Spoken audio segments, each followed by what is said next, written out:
I was at a restaurant the other day, and I looked across the restaurant and I saw somebody that I knew, but we'd have a little bit of conflict. And what do you think I would do? I mean, I'm a pastor. Of course, I would get up and walk over to them and talk to them and greet them and let them know I love them, right? No, I don't do that. I hide. I try to hide behind Cammie. I'm like, we got to get out of here right now. I want to get out of the room. Why? Because conflict's hard. It's hard for everybody. In the Sermon on the Mount, Jesus recognizes what it means to be a disciple, and he's coaching us, he's prodding us on discipleship, and that discipleship gets into the nitty-gritty of everyday life. It's not just general ideas, but it's the real stuff that we really have to deal with. And relationships becomes one of the most important things in there. Now, he talks about your enemies and your interaction and how do you love your enemies. I mean, that's tough enough on its own. But then he talks about being in right relationship with other people. And just a recap from this passage, just in Matthew 5. And in Matthew 5, he will say to us that, you've heard before, you shouldn't murder. That's from the Ten Commandments.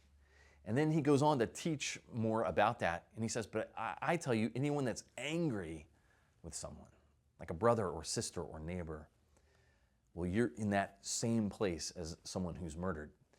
You're in the place of judgment. And he elevates the seriousness of relationships. And he uses really extreme language.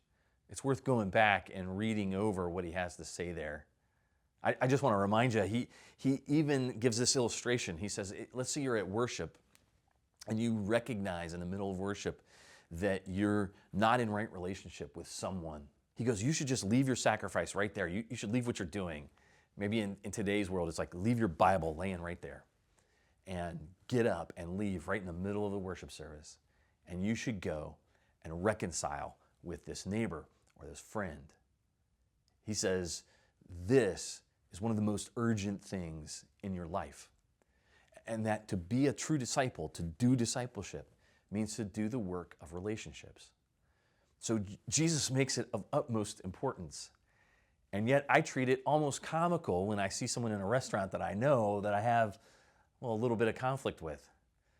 Like I don't think of Matthew, and I don't think of the Sermon on the Mount when I see somebody I know that I'm in conflict with. I just duck and hide and try to get out of there. That's typical for me. It's probably typical for you. We kind of go one of two ways. We'll either avoid, or for others, in different times, we might lean into the conflict. We see a lot of that in the world around us, especially with the ability to be online. It seems just a little bit more removed. And so we can just lean in and lean into the rage and amp up the conflict. Sometimes we might find that we're in conflict all the time. And, we're almost looking for it.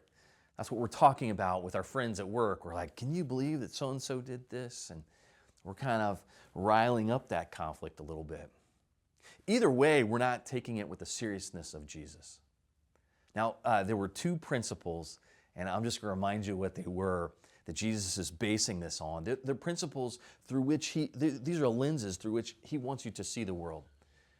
The first is that every person you interact with, whether you're interacting with them online, or it's somebody that you work with, or it's somebody in your family, every person that you interact with, they're blessed. That's how he starts the Sermon on the Mount. We call it the Beatitudes. We say, blessed are those who are down and out. Blessed are those who don't have it all together. Blessed are those who annoy you, So everyone is blessed. They're a son or daughter of God. They're beloved. And for that reason, that's a sacred, holy person. No matter how much they bother you, they're sacred and holy. But the second key principle is that you were wired for relationship. And that comes right from the Genesis story, right in the creation story. It says it was not good for man to be alone, and we're created for relationship with each other. And when we destroy a relationship, it actually destroys our hearts and our souls. It colors the way we see the world around us. And so Jesus is saying to you, this stuff is of utmost importance. It will destroy you. It will wreck you if you're out of relationship and you don't work on right relationships. It's one of the most important things that you do. And if you say you want to be a disciple, but you're just studying the Word, but you're not working on your relationships, you're not doing real discipleship. So that's what I hope we can talk about today in our group is, what does that look like to be in a right relationship? And what would that look like for you? There are a couple different passages that I want us to look at today. One is Ephesians 4. And Ephesians 4, this is the Apostle Paul, and he's talking about the urgency of having right relationships. And he's like, don't let this fester. Don't let the devil get a foothold, right? He goes, don't sin in your anger. You're going to get upset, but don't sin in that. Don't hold that anger. Don't let the devil get a foothold. Don't let that destroy you. Actually work on your relationships. But then he does something really interesting that I would love for you to spend some time looking at in this passage. He talks in some practical ways about getting along. And you kind of see these two things happening. One is that he talks about how to be in a right relationship doesn't mean you dismiss things that are wrong. And in fact, in this passage, Paul is encouraging people to say, hey, this is the boundary. These things are not right ways to live. To actually address issues that are real issues and to talk about them.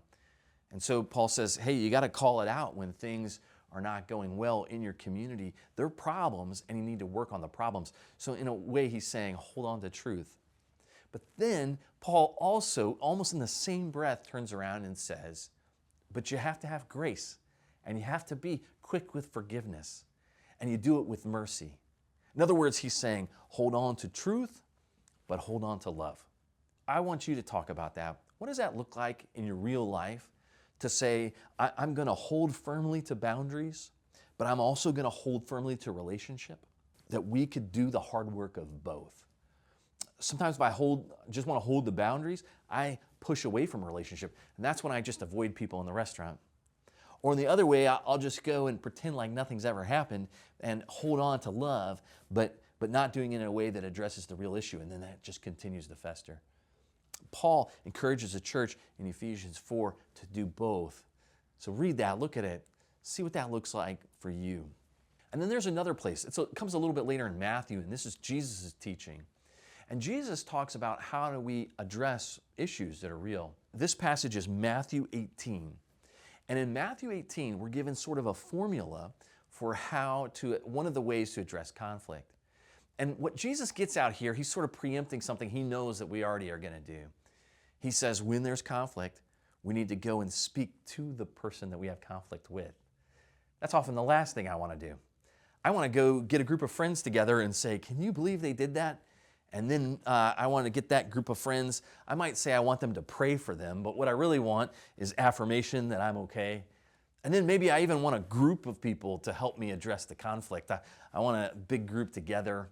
Or I'd like to go to that person's boss or in some cases their mother, and I want to build a case before they ever hear about it. In fact, I would love to never talk to the person I have conflict with, but I will talk to all the people around them.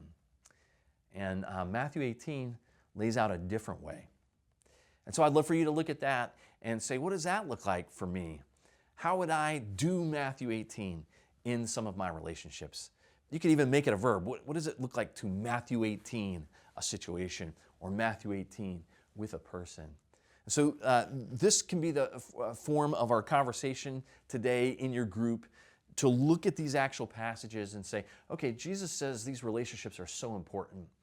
So how do we work that out? And how do we do that biblically through this lens that the people that we interact with are blessed, and not only are they blessed, but this relationship really matters. And it matters to me because I'm wired for it. I was created for it. I hope you have a great discussion today.